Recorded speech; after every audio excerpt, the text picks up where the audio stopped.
দেরিও লাগে না।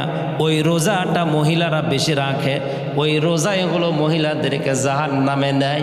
সেই রোজার নাম হলো রাগ করে রোজা। কথা কোন ঠিক কিনা? রান্না করে, তরকারি কাটে, থালাবাটি মাজে, সব কিছু করার পরে রান্না করা শেষ, এখন প্লেটে ভাতগুলো দিয়ে এখন এরকম করে দিয়ে খাবার আমার ভাগ্য খাবার আছে, আমি খাবো না, আমি বেশি হয়েছে বাড়ির। কয় না কথা বলেন না কে? কয়া এরকম করে ঠেলে দিয়ে চলে যায়। এতই পাগলির পাগলি, কে ঝগড়া হচ্ছে, ক্যাচাল হচ্ছে, বসে খাও একসাথে, মোহাব্বত বেড়ে দিবেন কে? জিহ্বার ভিতরে করা লাগায়। ঘোরাচ্ছে জিব্রাইল বলল, ইয়া রাসূলুল্লাহ, ইয়া হাবিবাল্লাহ, তার স্বামী মৃত্যুর আগের রাত্রে বাজারে গিয়েছে, বাজার থেকে আসতে দেরি হয়েছে। যখনই গেটে পা দিয়েছে কোনো কথা নাই, হই আল্লাহ শুরু করে দিয়েছে।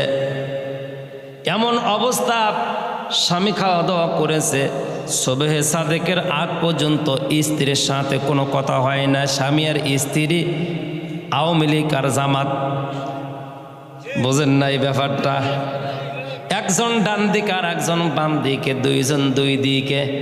একজন চাচ্ছে স্বৈরাতন্ত্র, আর একজন চাচ্ছে কোরআনতন্ত্র, বোঝেন নাই?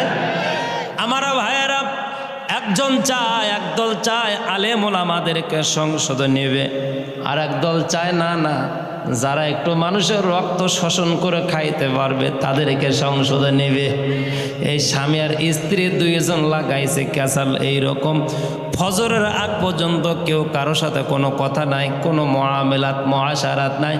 মাঝখানে আল্লাহর ফেরেশতা এসে মিটারের তারটা কেটে দিয়ে গেছে। ইন্না লিল্লাহি ওয়া ইন্না ইলাইহি রাজিউন।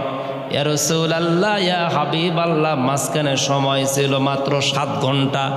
এর ভিতরে কবরে আসার সঙ্গে সঙ্গে তার নামাজ, তার রোজা, তার যাকাত, তার পর্দা কোনো কিছুই আল্লাহ দেখেন নাই। আল্লাহ দেখেছেন স্বামীকে বেজার করে আসলে কেন, এইটার জন্য আমি আল্লাহ নারাজ, ওই আমল নামা তোমার কোনো কাজে লাগবে না।